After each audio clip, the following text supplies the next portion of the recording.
Cartas de Cristo, Carta 7, leitura comentada por Josi Cardoso. Antes de a concepção acontecer, o espermatozoide é impregnado com a consciência total do macho, o futuro pai, e o óvulo é impregnado com a consciência total da fêmea, a futura mãe. Durante o ato sexual, ocorrem mudanças na consciência mental e emocional do homem e da mulher. Pode ser que sintam um amor mais profundo, carinho ou impulso para expressar o seu anseio de maior proximidade e harmonia de espírito. Essa é uma verdadeira união física e espiritual. De outro modo, quando seu desejo de união se transforma em um desejo cada vez mais forte de autossatisfação, isso se torna uma atividade egocêntrica, colhendo apenas reações egocêntricas. Entretanto, seja qual for a convicção da consciência dos participantes no ato de união, a consciência do desejo de conseguir o orgasmo máximo pressiona e conduz os órgãos físicos a moverem-se em um ritmo que produz energia psíquico-física, que sobe gradativamente até o cérebro, criando um impulso cada vez mais alto de energia vibratória, até alcançar um pico de quase delírio e prazer, desencadeando uma explosão de êxtase momentâneo e de gloriosa satisfação. E então segue-se uma liberação e uma gradual descida até a consciência humana de novo. No momento do delírio prazer, a consciência humana eleva-se para tocar a força vital divina, que desperta o espermatozoide no homem e o óvulo na mulher. Pode ser que não ocorra a concepção e o espermatozoide e o óvulo voltem à consciência física normal. Mas, quando ocorre a concepção, o espermatozoide penetra o óvulo e eles se unem nas supremas vibrações da divina vida, em uma fusão física e espiritual. Em unidade de consciência, eles também se elevam em seu próprio momento de equilíbrio e alegria, para tornarem-se um na vida divina em si e na consciência humana Pai e Mãe. Esse momento de união de consciência tem lugar na mais alta dimensão da consciência da vida divina, e é um momento de júbilo e alegria inimagináveis, pois os dois elementos, masculino e feminino, estão de novo unidos, juntos e fusionados em equilíbrio, fazendo-se um para gerar uma criança. Esse momento de união é uma reconstituição do regresso de uma pessoa ao êxtase glorioso e inefável da consciência divina do equilíbrio universal. Quando o ato sexual é motivado pelo amor puro e sincero entre homem e mulher, a consciência humana unida eleva-se durante a relação sexual a níveis cada vez mais altos de frequências vibratórias de consciência, até eles serem apanhados nas frequências vibratórias da inteligência divina, consciência amorosa. A criança concebida nessas circunstâncias é nascida do Espírito. Os amantes sabem quando eles verdadeiramente amam e se aproximam um do outro com ternura e amor puro, pois essa relação sexual é um momento de união de mente, emoções e corpo, que persiste em sua consciência depois, tornando difícil a separação um do outro. Eles estão conscientes de uma beleza transcendente, da renovação do amor emocional em vez da saciedade e de uma harmonia completa e envolvente. Esses homens e mulheres estão unidos pela consciência divina. Tristemente, a consciência egocêntrica pessoal pode contaminar o amor que sentiam um pelo outro e gradualmente substituí-lo em grande parte, deixando os amantes separados, sós, tristes, física e emocionalmente fragilizados, perguntando-se por que um tão belo e exaltado estado de amor pode diminuir e morrer. Estas cartas podem ser um meio pelo qual os amantes superem seu impulso egocêntrico e redescubram o seu amor de antes em um nível ainda mais elevado e espiritual. Nesse caso, o homem e a mulher se tornarão mais íntegros do que nunca. Isso pode ou não reuni-los em uma nova atração sexual que transcenda qualquer outro nível, dependendo do seu estado de consciência, se eles tenham transcendido em si o desejo da união física. A união física realizada com qualquer outra emoção leva à condição de carne entrando em carne, e não é mais do que receber e dar frequências vibracionais terrenas, frequentemente negativas, que produz uma prole de mente semelhante a tal tipo de união. Ainda que não conceba um filho, essa relação sexual é prejudicial para os parceiros, uma vez que ocorre uma mútua troca e absorção de energia da consciência no corpo, que, se é negativa, hostil ou crítica, pode causar danos para ambos. Lembre que a energia da consciência é composta do eletromagnetismo do pai, inteligência, e mãe, amor. A energia trocada entre os parceiros sexuais é a mesma energia da qual se formam os campos emocionais, magnéticos e mentais elétricos do corpo. Tudo é consciência.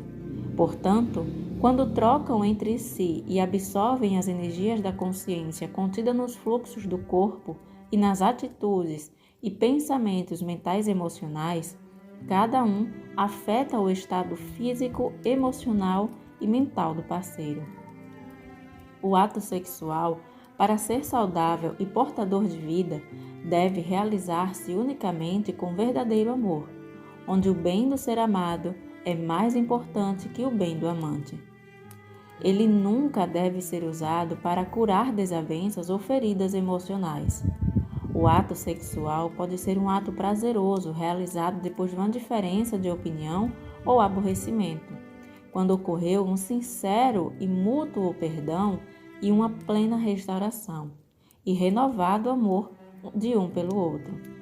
Mas nunca para ocultar as mágoas e obter um falso sentido de receptividade emocional no parceiro.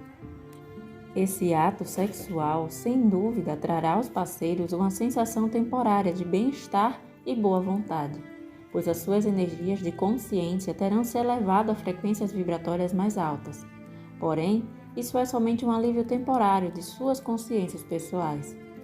Quando os parceiros se unem e um oculta do outro ressentimentos ou pensamentos críticos, essas formas de consciência negativa são transmitidas nos campos eletromagnéticos do parceiro, criando nele uma sensação de mal-estar interior da qual o companheiro não é completamente consciente. Contudo, a relação vai se desgastando gradativamente, sem que nenhum dos dois esteja plenamente consciente do que está acontecendo. Essa é a razão pela qual a atração física entre os parceiros diminui e morre. Ela é destruída pouco a pouco pelos sentimentos e pensamentos críticos e negativos ocultos que afetam profundamente a ambos em cada nível do seu ser. Como suas frequências vibratórias caem, eles se veem absorvidos pelos sentimentos e pensamentos que anteriormente os levavam a discussões, e, consequentemente, os problemas se repetirão dia após dia. Quando as pessoas utilizam o sexo como um remédio para tudo, ele se torna uma frustração e a desilusão se estabelece, levando ambos a uma perda de respeito e amor entre si. Dessa maneira, é essencial que as pessoas compreendam que as brigas e disputas surgem dos seus próprios impulsos egocêntricos ocultos, que tomam o controle dos seus sentimentos amorosos, e que os impulsos egóicos devem ser curados antes que os parceiros possam alcançar um novo nível de mútua compreensão, consideração e consistente amor um pelo outro. Além disso, o estado de consciência de cada companheiro acaba por afetar o seu ambiente, as suas condições de vida e o sucesso ou o fracasso em sua vida cotidiana. Isso também afeta as crianças, criando uma família de mútua cooperação e de padrões mentais e emocionais saudáveis, ou uma família disfuncional, onde nenhum dos seus membros tem verdadeira simpatia ou aceitação do outro. Pode-se dizer que as condições de sucesso ou de disfuncionamento familiar surgem puramente das características inatas de seus membros e do modo como eles se comportam em seus papéis diariamente. É perfeitamente verdadeiro que a vida familiar é produto das características e da atuação de cada um. Porém, quero que você também reflita sobre a família disfuncional que se rompe, a convivência e a coabitação sexual que chega ao fim, os pais que se separam e começam vidas totalmente novas, porque eles conseguiram livrar-se da consciência insalubre e crítica que absorviam durante o sexo. Se forem fortes o bastante para fazer isso, cada parceiro descobre um novo eu, constrói um novo ambiente e reencontra um novo sucesso. Entretanto, aqueles parceiros que vivem um verdadeiro amor recíproco, que consideram juntos as necessidades um do outro, dando e recebendo de maneira equilibrada, oferecendo apoio emocional quando necessário, ou um amoroso conselho, entre parênteses, não advertência.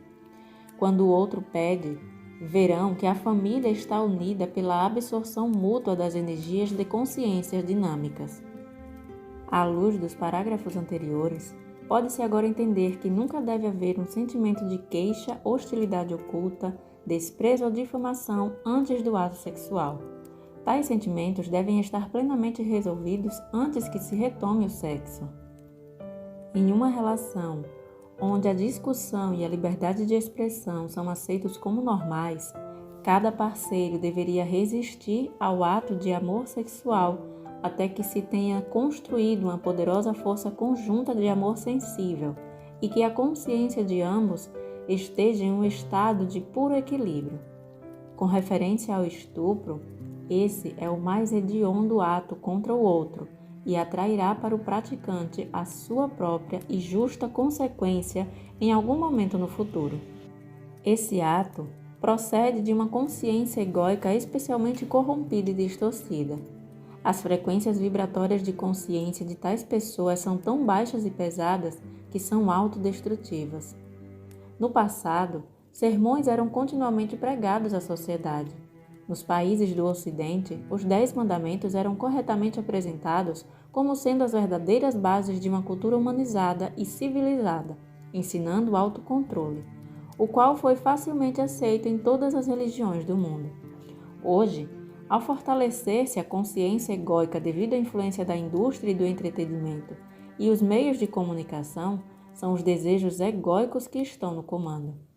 É preciso que você também compreenda e aceite que as energias de consciência são energias tão reais e ativas quanto as energias de calor e som.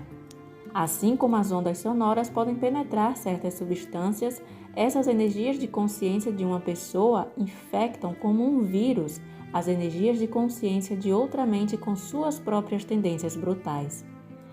Essas energias não são expressas exatamente do mesmo que o estuprador, mas tenha certeza de que as energias de consciência transmitidas implantam uma nova ideia ou sentimento em um ser inocente. Os cientistas ainda não estão prontos para acreditar em telepatia, mas telepatia é um fato da vida, ainda que a atividade de uma consciência embrutecida possa estar tão centrada em si mesma que não reconheça que novos impulsos tenham se originado na mente de outra pessoa. Não falarei mais sobre isso, exceto para advertir aqueles que têm altos postos na igreja, na lei e no governo e que não cumprem com suas responsabilidades para com as pessoas nestes tempos críticos. Eles acabarão por perceber a enormidade de sua falta de comportamento moral ao exercerem seus deveres terrenos. Eles sentirão recair sobre suas próprias vidas a marca das vidas daqueles que foram prejudicados e destruídos por causa de sua negligência moral. Toda ação tem repercussões semelhantes. Talvez agora você compreenda por que a tendência sexual atual está causando as mais terríveis condições no mundo inteiro. Para que você entenda plenamente aquilo que estou dizendo, quero que você se esforce para visualizar e compreender que a natureza da divina consciência do equilíbrio universal é um poder sem limites, pois o equilíbrio e a harmonia surge do controle mútuo entre os impulsos universais de masculino e feminino, inteligência e amor, a vontade de experimentar e a vontade de permanecer em aceitação, o anseio de estar vivo e o de refrear-se e manter o status quo, com a finalidade de formar vínculos e estabilidade. Esses primitivos impulsos do ser, como eu expliquei na carta 4, são a realidade, que dá vida, forma, estrutura e existência a todas as coisas visíveis. Essa dimensão é um estado de beleza, alegria, harmonia, êxtase sublime, reverência, inteligência e amor. Isso é tudo que a Terra pode demonstrar, mas em uma escala muito além de sua mais distante concepção. Tente abrir sua consciência para o significado dos parágrafos anteriores. O fato de compreender e internalizar o significado mudará toda a perspectiva de suas origens divinas e da existência em si. Nos parágrafos acima, descrevi para você a natureza e a essência da vida, que entra em ação no espermatozoide e no óvulo quando eles se unem para dar forma a uma criança. Essa é a sua verdade, sua realidade, sua alma, psique, o estado mais profundo do seu ser. Instintivamente, você é consciente disso. O bebê é a encarnação da alegria, a alegria que ele expressa enquanto desenvolve a consciência de suas relações e seu ambiente surge do profundo manancial da vida divina, que o formou célula por célula, segundo as instruções genéticas até a sua forma atual. Qual é a diferença entre alma e a psique? Explicarei agora a verdadeira diferença, ainda que os psicólogos terrenos possam contestar. A alma é a chama divina, uma metáfora usada para descrever a essência da vida divina, que é absorvida pelo ser individual no momento da concepção. A força vital adquire uma forma pessoal e libera a energia da força elétrica de atividade e os impulsos magnéticos de ligação-rejeição para empreender o trabalho complexo de construção do corpo. Portanto, você tem no núcleo do seu ser sua alma, a realidade divina, e essa é inteligência divina, amor divino, que é o poderoso impulso divino para criar, crescer, alimentar, nutrir, sanar, proteger, satisfazer toda a necessidade em um sistema de perfeita lei e ordem. Essa é a realidade que é a sua alma. Portanto, quando você tiver superado os impulsos do ego e convidado a alma a manter o domínio dos seus pensamentos e sentimentos, você terá instigado a expressar todos os impulsos divinos acima descritos. Você será tomado por um desejo de promover unicamente o bem supremo de todos os seres vivos e do universo em si. Você terá se tornado um verdadeiro mensageiro da consciência divina, expressando todas as suas qualidades do ser. Até o momento da reunificação da alma com a consciência divina, a psique ocupa os recantos mais profundos de sua consciência humana e extrai sua consciência de sua alma. Este é o instinto oculto em você que sabe distinguir o certo do errado. O ego também é formado no momento da concepção. Enquanto a criança se desenvolve, o ego começa a se fazer sentir. Ele é a base de sua personalidade humana, que dá a você a individualidade. É a energia de sua consciência humana. É o que o torna único e diferente de todos os demais. Com a finalidade de conservar a sua individualidade, o ego deve protegê-lo dos ataques exteriores de qualquer tipo e dar a você o que necessite para prosperar, florescer, crescer e ser feliz. Isso é divinamente ordenado e não deve ser tratado com desprezo. O ego constitui um núcleo de primeira importância e muito necessário de consciência de criação, desenvolvimento e crescimento. O ego é governado exclusivamente pela corrente elétrica da consciência de atividade, o impulso de movimento contínuo, aparente em todos os seres vivos, inclusive nas plantas, que giram e desdobram as suas folhas para captar o sol da melhor maneira possível. Esse é um movimento concebido no campo elétrico de atividade contínua e no campo emocional de ligação-desejo, na consciência da planta, que permite que ela cresça e desfrute do calor do sol. O ego, em todo ser vivo, é unicamente o assento da consciência terrena. Ele, de maneira nenhuma, se assemelha à realidade divina que constitui a alma. O impulso egóico pertence unicamente à dimensão terrena e está voltado exclusivamente para conseguir o que quer para fazer a entidade individual feliz, protegê-la dos ataques e assegurar a sua sobrevivência.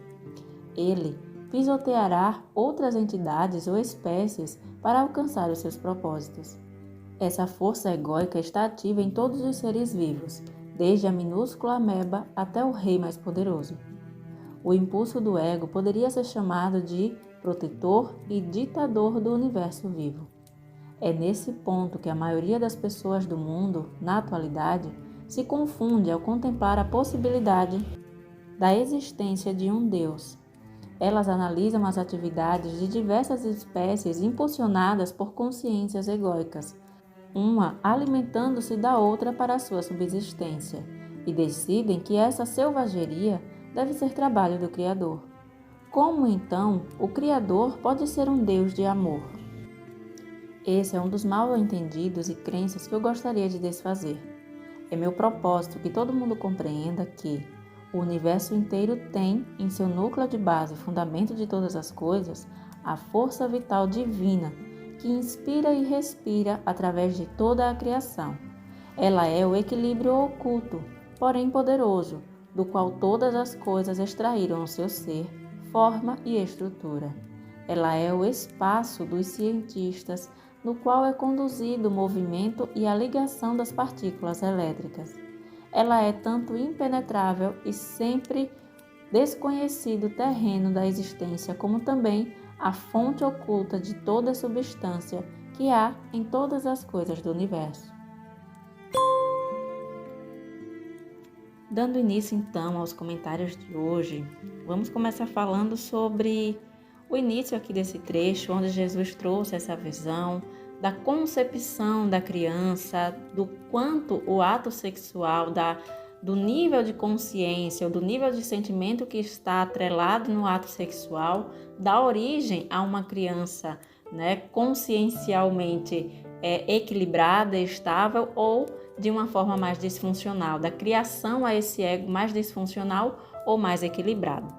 Enquanto eu estava lendo esse trecho, eu lembrei de um trecho também do livro do Eckhart Tolle, que eu já citei aqui em alguns comentários, do livro O Despertar de uma Nova Consciência, onde ele fala sobre esse campo de dor.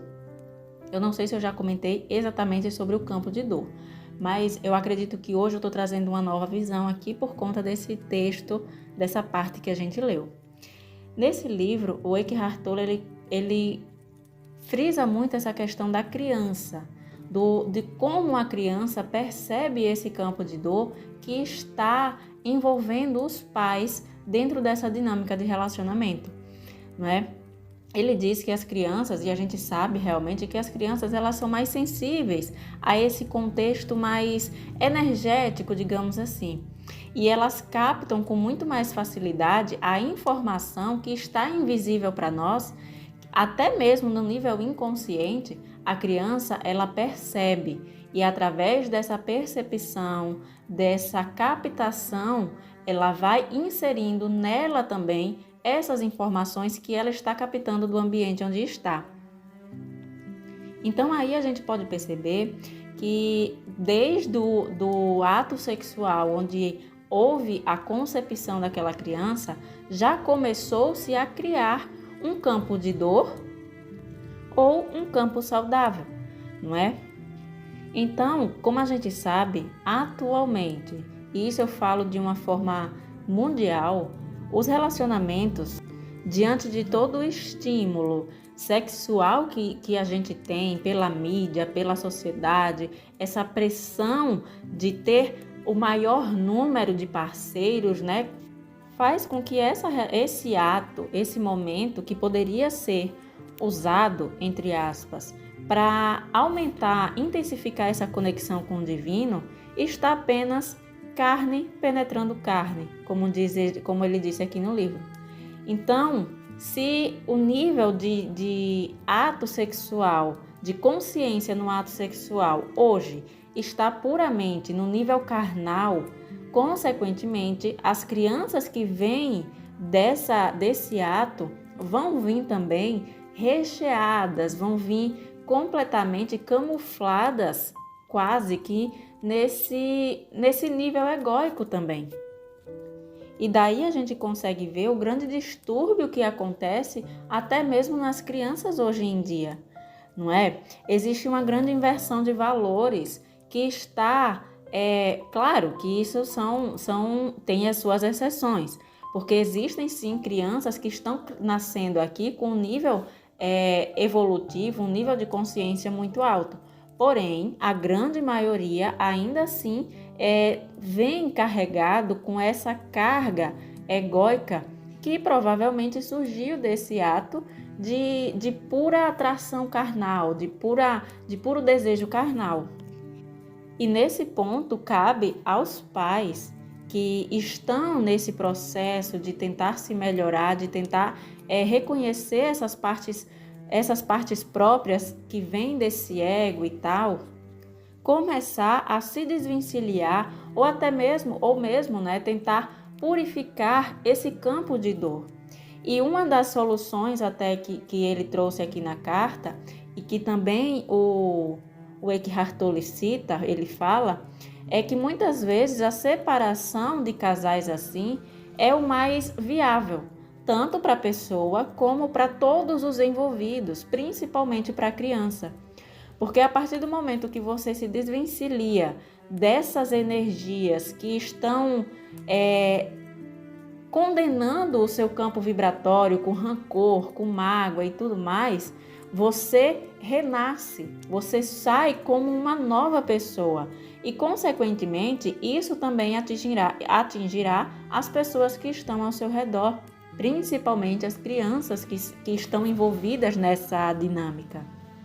Então, hoje a gente se pergunta, por que existem tantos jovens e tal, e até mesmo antigamente, nossos pais, se a gente for buscar aí um pouco mais distante no tempo, a gente vai ver que os nossos pais, essa nova geração, a nossa própria geração,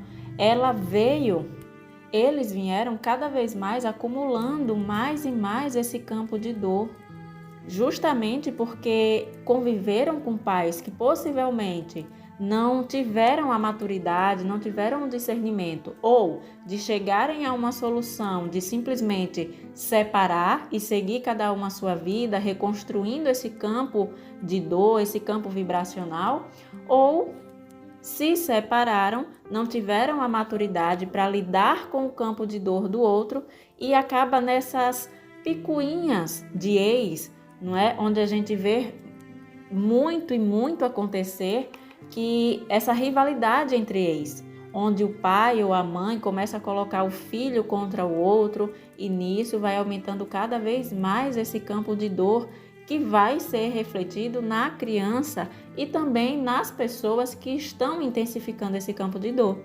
Então, existe uma consciência, existem atitudes que podem ser tomadas que farão com que retorne a esse amor divino. A partir do momento que a gente se purifica nesse nível, nesse ponto de reconhecer as partes egóicas nossas e purifica esses impulsos, mais a gente vai poder se conectar com pessoas que também estão nessa busca, nessa tentativa de encontrar esse amor puro. E é através dessa união, dessa abertura para lidar com esse amor mais puro, é que a gente vai conseguir impulsionar ainda mais o desenvolvimento da humanidade até, porque a partir do momento que duas pessoas em completa união, e eu digo completa união no sentido mental, emocional e espiritual, elas se completam nessa união, maior o impacto dessas duas pessoas que vai ter no mundo. de uma forma geral. Então, porém, essa união, o caminho que leva a essa união é individual, quando cada um assume a responsabilidade de trabalhar os seus próprios impulsos egóicos. E isso vai fazer com que entre nessa conexão pura, que eu acredito que seja o desejo da grande maioria das pessoas. Porque no final das contas, o ego, ele só busca sentir esse amor, sentir, ter essa sensação de ser amado por completo, não é? Então, se essa é a busca da grande maioria das pessoas, se existe realmente essa busca sincera, esse primeiro passo deve ser dado por essa pessoa que busca, assumindo essa responsabilidade, modificando e purificando esse campo de dor que existe nela própria, para que assim ela possa se conectar com pessoas que também estejam nessa mesma sintonia. E isso reflita, como eu falei, de uma forma maior para o mundo, com um impacto ainda maior.